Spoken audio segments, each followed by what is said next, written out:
Illustration by Eliot WyattPolitical. Pundits love their metaphors, especially when they start with bases, battlegrounds, bellwethers, and, once the 2018 midterm votes were counted, blue waves. Locally, the most surprising Democratic Party win was probably Stephanie Summerow Dumas beating incumbent Hamilton County Commissioner Chris Monzel, yet she fit a clear pattern.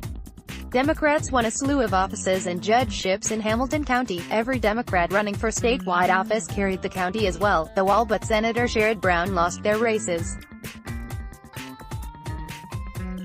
So what does this mean for future elections? Not just in local races but in the one for the White House, where Ohio and Hamilton County have traditionally played outsized roles.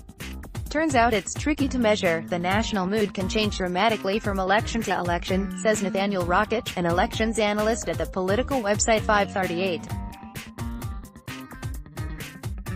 That affects Ohio as well. In other words, raw results don't always reveal state-level shifts. Go back to 2008 and you'll see that the Buckeye Democrats running for the U.S. House did really well. 2 years later, they got crushed. But that reversal says more about national trends, basically, the Tea Party, than it does about Ohio itself, Rockich says.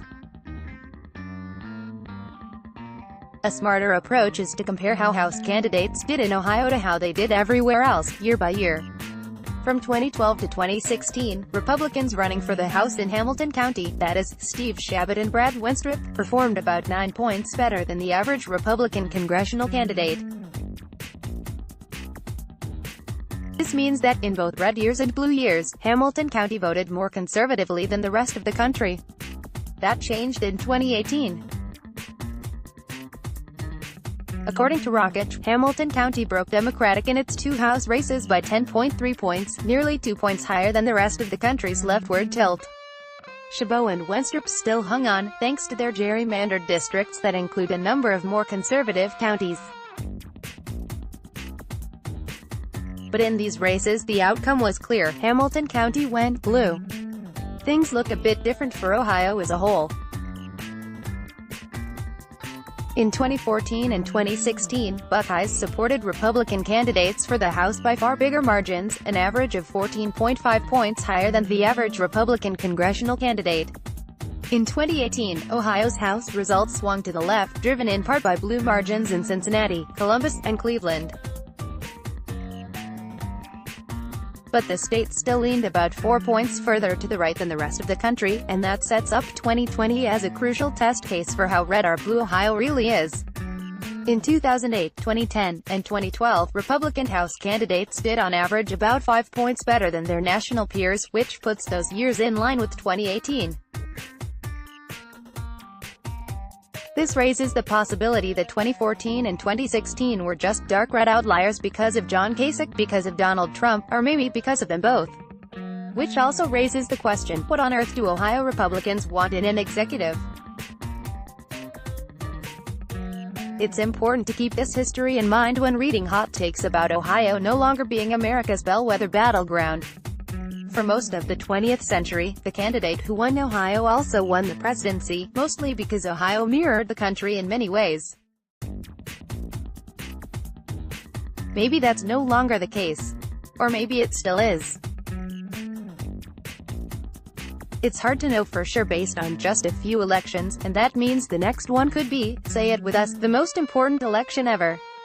But it really might reveal something important, namely whether Ohio is a state that leans to the right, as it did in 2008 to 2012 and again in 2018, or slopes steeply to the right, as it did in 2014 and 2016.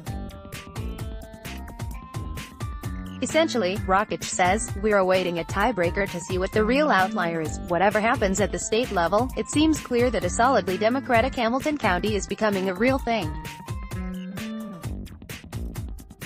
As Rockich puts it, the evidence seems to be a bit stronger that Hamilton is getting bluer. After all, big cities all around the country have been turning bluer for a while thanks to demographic shifts, given how demographics now predict how Americans vote with rigid and depressing accuracy.